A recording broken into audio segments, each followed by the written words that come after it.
In a world that frequently emphasizes kindness, sympathy, and understanding, the notion of not being gentle with everyone may seem counterintuitive. Nonetheless, Buddhism presents a profound perspective on this matter. Gautam Buddha, the enlightened sage who established Buddhism over 2 millennia ago, imparted invaluable wisdom that transcends mere politeness. His teachings delve deeply into the essence of human relationships, inner serenity, and spiritual growth.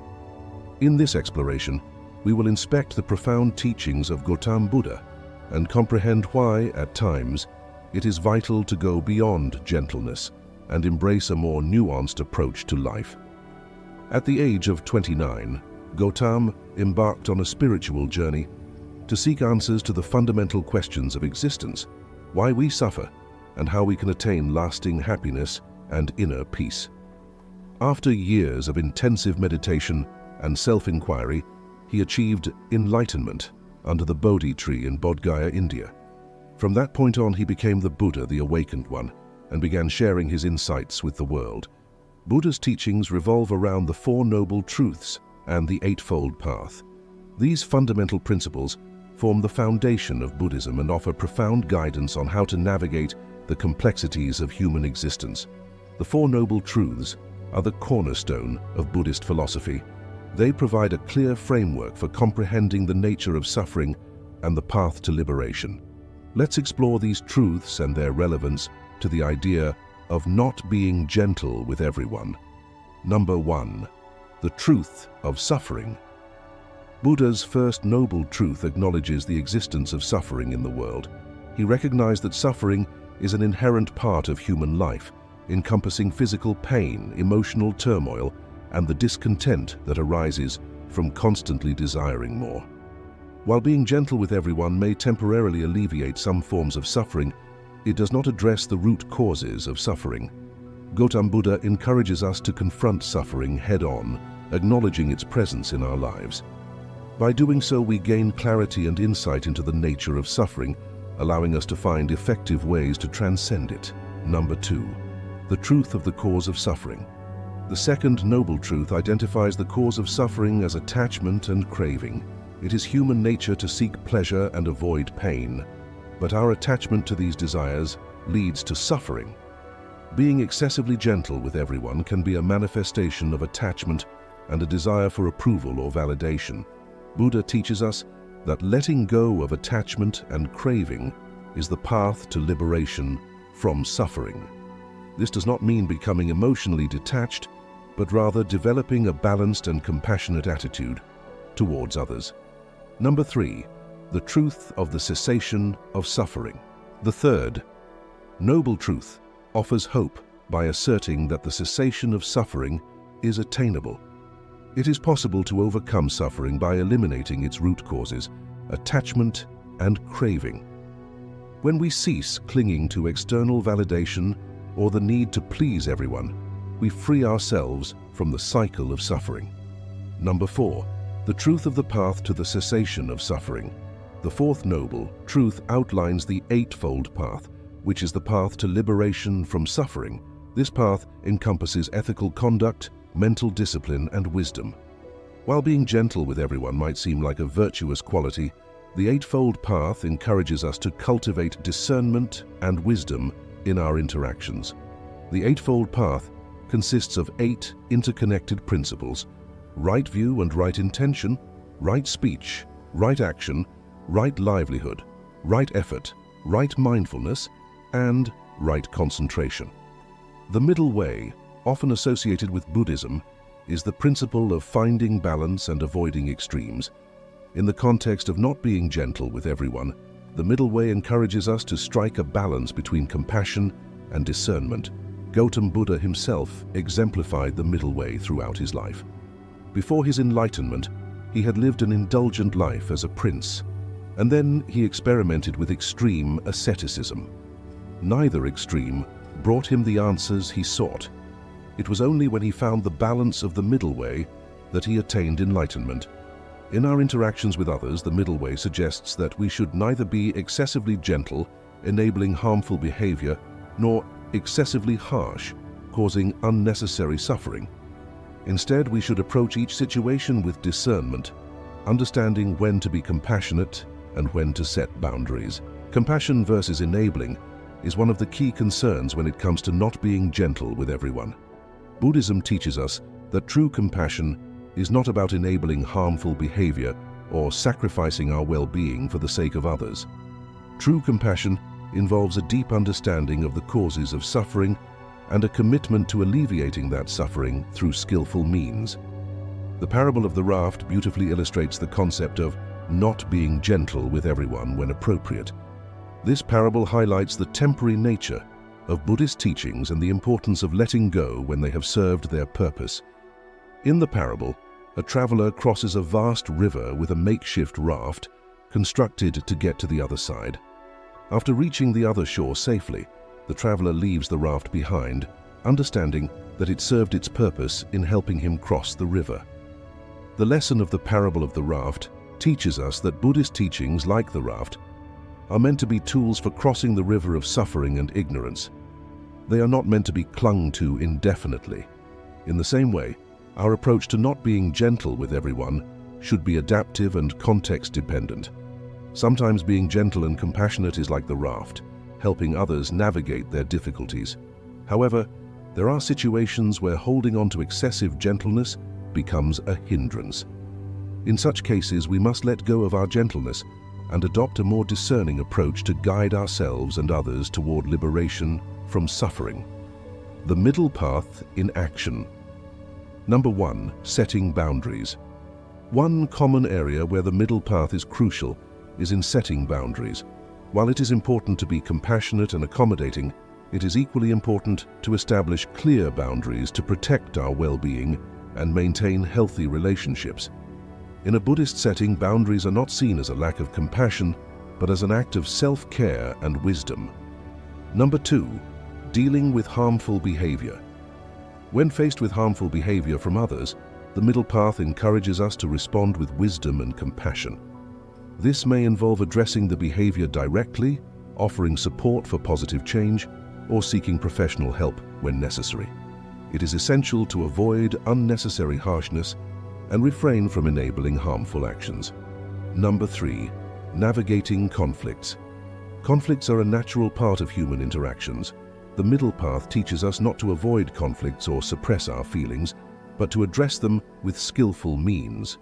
This means approaching conflicts with mindfulness, active listening, and a willingness to understand the perspectives of others. Instead of being excessively gentle and avoiding conflicts to maintain superficial harmony, the middle path encourages us to engage in constructive dialogue and seek resolutions that promote genuine harmony and understanding. The parable of the mustard seed. The parable of the mustard seed revolves around a grieving mother who has lost her child. Overwhelmed by grief, she seeks out the Buddha for help. The Buddha agrees to help her, but with a condition. She must bring him a mustard seed from a household that has not experienced death. Eager to relieve her grief, the mother embarks on her quest, visiting numerous households. However, she soon realizes that every home has experienced death, and there is no mustard seed to be found. She returns to the Buddha with a newfound understanding of the universality of suffering. The lesson of the parable of the mustard seed teaches us that suffering is an intrinsic part of human existence. Everyone experiences loss, pain, and sorrow at some point in their lives. In the context of not being gentle with everyone, this parable reminds us that gentleness alone cannot eradicate suffering. Gentleness may provide temporary comfort, but it does not address the deeper existential questions and challenges that all individuals face. Instead, the transformative power of wisdom and understanding, as exemplified by Buddhist teachings, offers a more profound and lasting solution to the human condition. The art of skillful means. Buddhism recognizes the importance of skillful means in guiding others toward enlightenment. Skillful means involve using appropriate methods and strategies based on the unique needs and conditions of individuals. In the context of not being gentle with everyone, skillful means are essential for effective communication and compassionate guidance. Number 1, tailoring compassion. Not being gentle with everyone does not mean being consistently rigid or uncompassionate. Instead, it requires a nuanced understanding of each person's situation and needs. Skillful means enable us to tailor our approach to offer the right balance of support, guidance, and boundaries. Number 2, recognizing individual differences. Each person is unique and their paths to happiness and well-being differ. While some may benefit from a gentle and compassionate approach, others may require more direct and assertive guidance. Skillful means recognizing these individual differences and adapting our interactions accordingly. Number 3, empathy and active listening. Skillful means also involve active listening and empathy. By deeply understanding the experiences and emotions of others, we can respond with greater wisdom and compassion. This approach allows us to offer meaningful support and guidance without compromising our well-being. Embracing impermanence. Impermanence is one of the fundamental truths in Buddhism. It teaches us that all things, including our emotions and relationships, are subject to change and transience. Understanding impermanence is essential in the context of not being gentle with everyone. Number 1, the impermanence of emotions. Our emotions are ever-changing, often influenced by external circumstances. Being excessively gentle or harsh in response to our emotions can lead to instability in our relationships. Recognizing the impermanence of emotions allows us to respond with equanimity and wisdom. Number 2, the impermanence of relationships. Even the closest relationships in our lives are impermanent. People change, circumstances change, and relationships evolve. Understanding impermanence allows us to appreciate the beauty of each moment, while also being prepared for the inevitable changes that life brings. Number 3, letting go. Impermanence teaches us the art of letting go. It reminds us that clinging to rigid notions of being gentle with everyone is futile. Instead, we can approach our relationships and interactions with a sense of openness and adaptability, allowing them to naturally evolve and transform. Mindfulness and self-compassion. Mindfulness is a central practice in Buddhism, involving cultivating awareness of the present moment without judgment. Mindfulness and self-compassion become our allies in the journey of not being gentle with everyone. Number 1, self-compassion. Mindfulness encourages us to extend compassion to ourselves. In the quest to not be excessively gentle, we must remember that self-care and self-compassion are essential. Being mindful of our own needs and emotions allows us to maintain inner balance and avoid burnout. Number 2, non-judgmental awareness. Mindfulness also teaches us non-judgmental awareness of our thoughts and emotions. When we encounter challenging situations or difficult people, mindfulness enables us to observe our reactions without immediately reacting. This pause allows us to respond with greater wisdom and discernment. Cultivating equanimity. Equanimity is one of the Brahma Viharas, or divine abodes, in Buddhism. It involves maintaining mental and emotional balance in the face of life's ups and downs. Cultivating equanimity is especially valuable when striving to not be gentle with everyone, as it helps us remain composed and compassionate in all circumstances. Let us remember that not being gentle with everyone is not a call for harshness or indifference. It is an invitation to embody true compassion, a compassion rooted in wisdom, understanding, and a deep desire for the well-being and liberation of all beings. As we embrace the middle way, we honor the timeless wisdom of Gautama Buddha and strive to bring greater peace and harmony into our lives and the world. In the end, it is the balance of gentleness and discernment that leads us to the true heart of compassion. A compassion that transcends fleeting emotions and brings lasting peace to ourselves and those around us. May we all walk this path with open hearts and enlightened minds. As we come to the end of this Zen journey, I invite you to become an integral part of our Inspirazen community.